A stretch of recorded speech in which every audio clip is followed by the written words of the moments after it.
Исәнмесез, эфирда Татарстанның көньяк көнчыгыш хәбәрләре. Студияда Ляна Ганиева. Бүгенге программада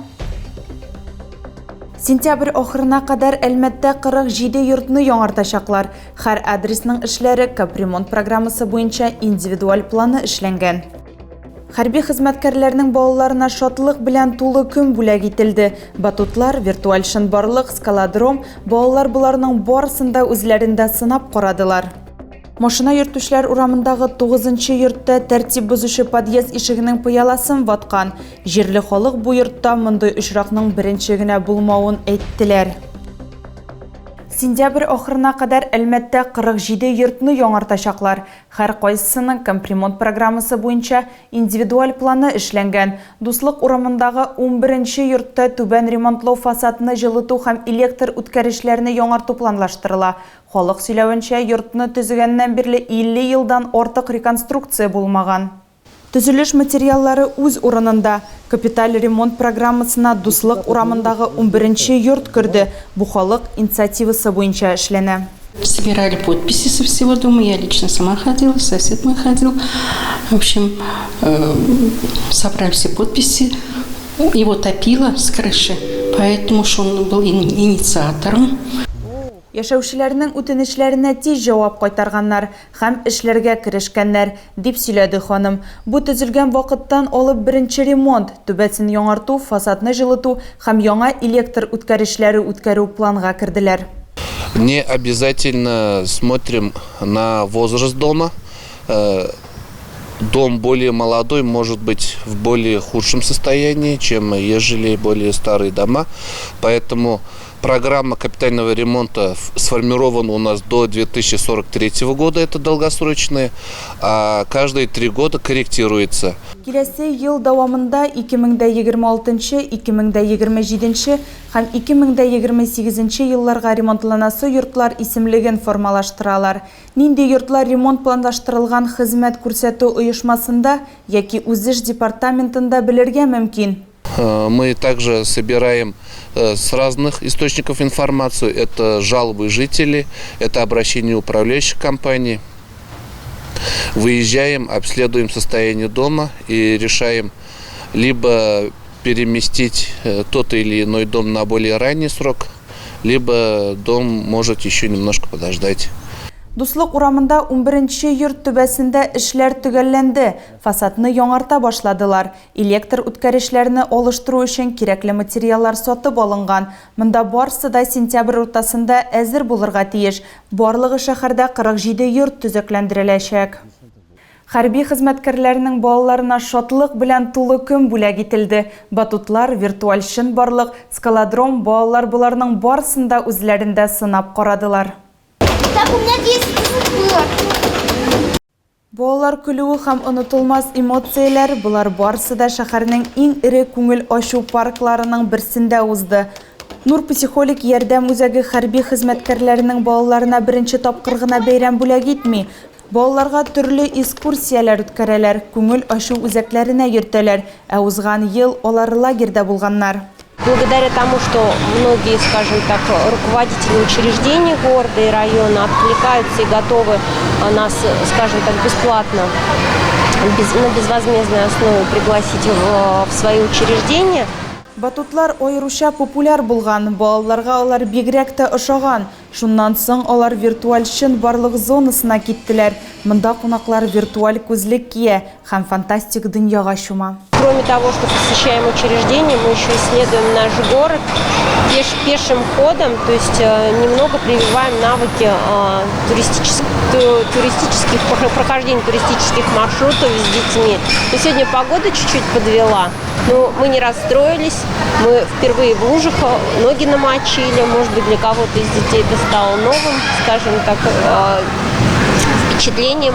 Мондый акциялар балаларга вакытны күңелле үткәрергә генә түгел, яңа хисләр кичерергә, үз күңелләрен үстерергә һәм балачак ләззәтен татырга мөмкинлек бирә. Отлично. Вообще круто.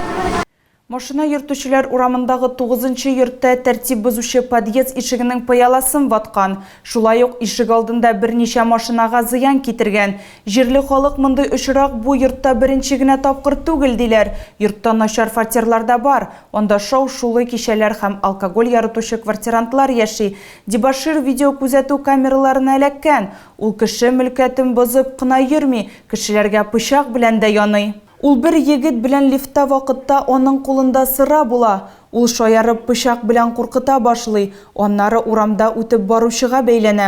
Җирле халык полиция чакырта һәм тынычлык бозучыны алып китәләр. Ләкин иртән полиция хезмәткәрләре корбаннар юк дип тавыш чыгаручыны җибәрәләр. Тоткарлау өчен нигезләр булмаган. Бу подъездагы ишекләрне беренче тапкыр гына ватмыйлар.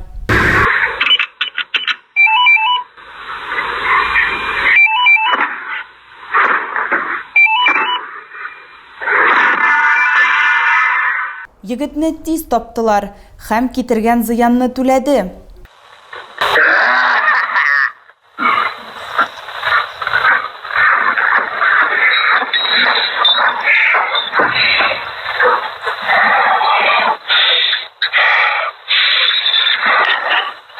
Микрорайонда мондый төнгө мажаралар беренче генә тапкыр түгел. Кадрдан югалгач ират сүгенә башлый һәм ниндидер мизгелдә тавыш җитәрлек түгел дип хәл итә.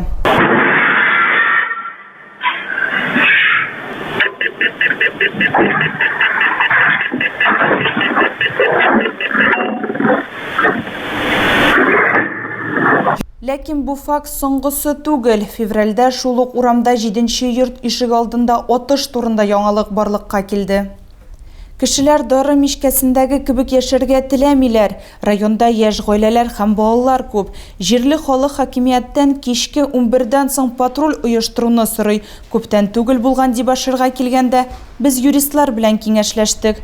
Ачыклаганча, әгәр китерелгән зыян күләме 10 000 сумнан артык булса, аңа җинаять җаваплыгы яный. Әлмәттә сатучы 18 яше тулмаган кешегә алкогольле ичемлекләр саткан өчен штраф алган. Яшүсмер бу елның маенда 3 шешә сыра сатып алган. Гаепләнүче судка килмәгән, ләкин аның гаебен язма аңлатма, сатып алу турында чек һәм кире кайтару акты белән исбатланганнар. Нәтиҗәдә сатучыга 15 000 сумлык штраф билгеләгәннәр. Һава торышы үз холкын яңадан күрсәтте. Бөтен шәһәр буйлап эзләр калдырды. Җил һәм яңгырлар инфраструктураларга һәм шәһәр халкының көндәлек тормышына кагылган һәлакәтләргә китерде. Төбәктә инде берничә көн начар һава тора. Алар шактый аяныч нәтиҗәләргә китергән. РТС микрорайонында Луговая урамында агач автомобильләргә төшкән. Входу в детский сад закрыт. Бу алдагы көнне иртәнге 5-тә булган дип хәбәр итә җирле халык. Дорога Гафиатуллина-строителей. Новая дорога. Один дождь, и через пешеходные дорожки пройти невозможно. Лучше бы и не делали. Это как-то при приемке проверяет правильность дорог? Фотосурәтләрдән күренгәнчә, еллар гүя елгаларга әверелгән, яңгыр сулары тышка ага. Әмма бу участокны төзекләндерүдән соң проблемалары калган бердән-бер җир түгел. Мактамада Достоевский урамындагы 12-нче йортта төзүчеләрнең хаталары аркасында яңгырдан соң су туп-туры подъездга ага башлый.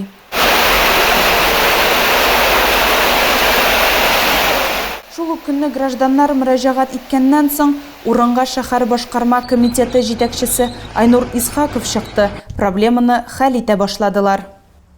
Шәһәр үзәгендәге ачык канализация люгына үләннәрнең чабылмавына инде июль аенда ук халык контроле сервисында әлмәтлеләр зарланган. Ниндидер хезмәткәрләргә җавап кайтардылар, кайбер мәсьәләләр хәл итүне көтә әле. Шәһәр халкы ачык канализация коясына зарланган. Читтән караганда ул тиз генә күзгә ташланмаска мөмкин. Бу фаҗигага китермәсен өчен әлмәтлеләр халык контроле хезмәтенә мөрәҗәгать иткән.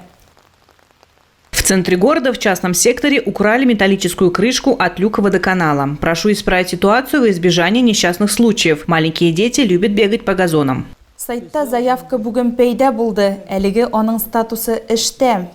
Берничә көн элек Ленин урамындагы 30-нчы А йортта яшәүчеләр үләнне чабыну сорадылар. На городском пляже сломаны все качели. Прошу восстановить. Эшләрне ничек озак көтәргә туры килер, әлегә билгеле түгел. Свисает много запутанных проводов. Один провод висит вдоль дома прямо перед балконом. Уберите, пожалуйста. Сайт шәһәр халкының популярлыгын югалтмый.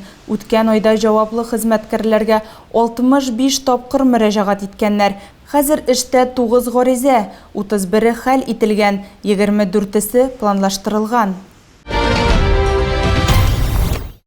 Тагы да күбрәк яңалыклар һәм тапшырулар белән безнең сайтта таныша аласыз. Без социаль челтәрләрдә дә бар. Хәбәрләр юллагыз. Бүгенгә менә шулар. Мин сезнең белән сау булашам. Исән, имин булыгыз.